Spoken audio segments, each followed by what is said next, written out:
Assalamu alaikum dear student, Bismillahirrahmanirrahim. Today our topic is about ATP, adenosine triphosphate. It is regarded as energy currency. इस ATP का abbreviation जो है adenosine triphosphate है और इसको हम एनर्जी करेंसी से जानते हैं कि ये सेल का एनर्जी करेंसी है और ये सेल को एनर्जी प्रोवाइड करता है। यानी सेल जितनी भी एक्टिविटीज़ करता है, सेल के अंदर जितनी भी एक्टिविटीज़ होते रहते हैं, इनको ये करते एनर्जी, तो इसलिए हम इसे एनर्जी करेंसी भी कहते हैं। तो इसका डिफिनीशन है, it is an organic substance that serve to provide energy for various activity of cell. It is produced in mitochondria of the cell. जैसा कि हमने बताया कि सेल में जितने भी एक्टिविटीज़ होते हैं, ये सब के सब जो है इसकी एनर्जी की बदौलत होती है। ये एटीपी एक एनर्जी है जो सेल को अपने फंक्शन या एक्टिविटीज़ को सरंजाम देने के लिए ये मुहैया करती है। तो ये कहाँ पैदा होती है सेल में? ये माइटोकॉन्ड्रिया में पैदा होती है। यानी माइटोकॉन्ड्रिया जो है ये प्रोड्यूस करता है एटीपी। स्ट्रक्चर अब क्या है? ATP is mainly composed of 3 basic component, phosphate group, number 2 pentose sugar and nitrogenous base जो एडेनिन है। इसमें 3 चीज़ें होती है, कंपोनेंट होती है। फास्फेट ग्रुप है, दूसरा पेंटोज शुगर है, तीसरा नाइट्रोजनियस बेस जो एडेनिन मेनली एडेनिन होता है। अब ये 3 किस तरह बॉन्ड बनाती है एटीपी की शक्ल में? ये एटीपी का शक्ल किस तरह इख्तियार करती है? तो आइए, adenine combine with ribose sugar to form adenosine and release water.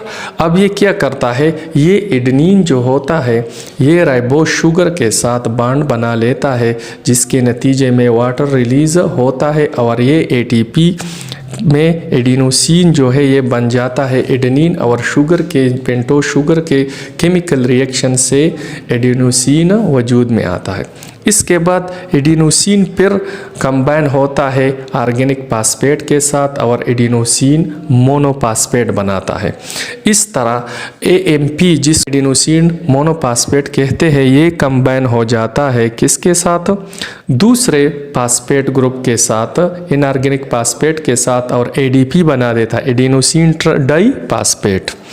फिर एडिनोसिन डाइफॉस्फेट जो है कंबाइन हो जाता है फास्फेट के साथ, एक और फास्फेट के साथ जो सेल में मौजूद होता है, तो ये एटीपी बना लेता है।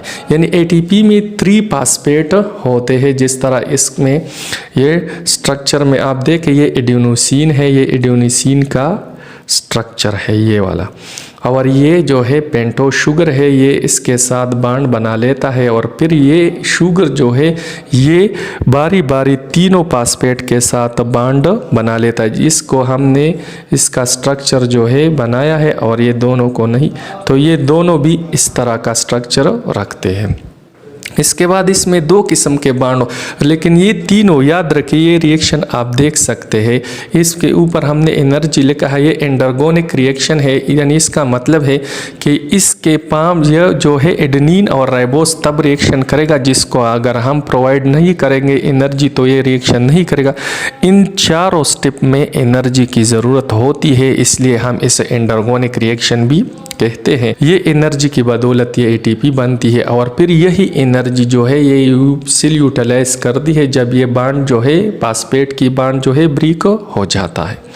इसमें 2 किस्म के बॉन्ड होते हैं, एक हाई एनर्जी बॉन्ड और दूसरा लोअर एनर्जी बॉन्ड होता है। हाई एनर्जी बॉन्ड जो है ये ज़्यादा एनर्जी रिलीज़ करता है और लो एनर्जी बॉन्ड वाला जो बॉन्ड होता है ये लो एनर्जी रिलीज़ करता है। अब इसके बाद हम ये जानना चाहेंगे कि एटीपी को हम क्यों energy currency of the cell कहते हैं, यानी ये क्यों एनर्जी करेंसी है। तो मैंने इसको समराइज़ किया है, ये सब जो टॉपिक है मैंने इसको समराइज़ किया 3 पॉइंट्स के अंदर। और ये क्या है, तो आइए जानते हैं कि as we know cell require energy for 3 general task. हमें पता है तकरीबन ये सेल जो है 3 टास्क को कंप्लीट करने के लिए इसको किसकी ज़रूरत होती है? एनर्जी की, और एटीपी शक्ल में वो एनर्जी मुहैया होती है। तो आइए, नंबर 1 मेटाबॉलिक रिएक्शन, वो 3 जो जर्नल टास्क है इसमें सबसे पहला जो टास्क है वो है metabolic reaction. Metabolic reaction needs energy to be driven because they would not occur automatically। हमें पता है कि मेटाबॉलिक रिएक्शन जो है इसको करने के लिए एनर्जी की ज़रूरत होती है और ये ऑटोमेटिक नहीं होते, तो इसलिए इसको एटीपी की ज़रूरत होती है। मिसाल के तौर पर रिस्पायरेशन जो है या फोटोसिंथेसिस वगैरह होते, फोटोसिंथेसिस के लिए सनलाइट की एनर्जी की ज़रूरत होती है। तो इस तरह मेटाबॉलिक रिएक्शन जितने भी है बॉडी के अंदर वो एटीपी की वजह से जो है स्टार्ट हो सकते हैं।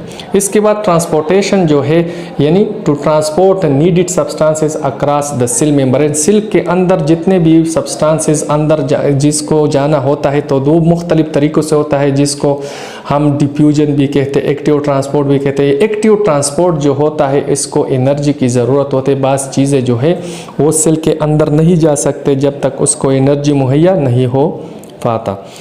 तीसरी जो है मैकेनिकल वर्क। अगर सेल को मैकेनिकल वर्क करना हो, मिसाल के तौर पर किया to do mechanical work like muscle movement. अगर मिसाल के तौर पर मसल हो, कोई काम करना हो, contraction relaxation of the muscle जो होता है वो किया करता है, वो एटीपी यूटिलाइज करता है और फिर इसके बाद जो है वो रिलैक्सेशन और कंट्रैक्शन सरंजाम पाता है। अगर एटीपी न हो तो मसल काम करना छोड़ जाएगा। इसके बाद हम ये कहेंगे they all the above function needed energy and this is provided by ATP so it is regarded as energy currency of the cell. तो हमें ये पता चला इन तीन टास्क को परफॉर्म करने से कि भाई एनर्जी की ज़रूरत होती है सेल के, और वो एनर्जी जो होती है वो कौन मुहैया करती है, वो एटीपी। और इस वजह से हम एटीपी को energy currency of the cell कहते हैं। Thanks for watching.